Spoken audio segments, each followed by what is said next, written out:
Hello, hello, hello!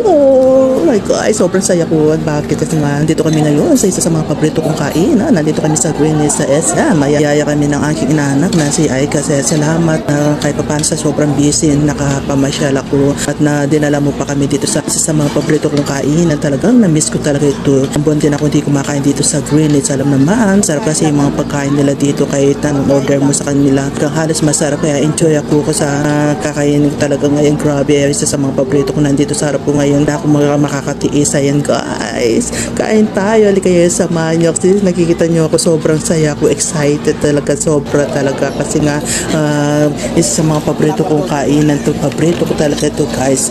Madalas pag pumupunta ako sa SM o Robinson, madalas dyan ako kumakain. Kaya ayan, halika kayo sa manyo. Kaya hindi ko na matitiis yan. Sigurado maubusan ko lahat ito guys. Alam nyo naman, isa sa mga paborito ko yan. Kunwari, bagal-bagal lang pero mamaya po din yan. Mabilis na akong kumain yan. Kaya syempre, kailangan natin na dahan-dahan lang para at least makain ka maayos, diba? Lalo na pag paborito mo yan. At syempre, hindi sigurado walang matitira dahil isa sa mga paborito ko ito. Grabe talaga, na-miss ko talaga. Sobrang thankful ako kay Aika kasi nakapamasyal ako sa SM. Kaya kami saya ako. Tapos pinakain pa niya sa isa sa mga paborito kong kain. Ayan guys, alam niyo, naubos ko, nakakayaman. Pero totoo naman, pag kumakain ako dito, talagang inuubos ko kasi sarap naman pagkain nila dito. Kaya ayan guys, thank you, salamat, bye everyone.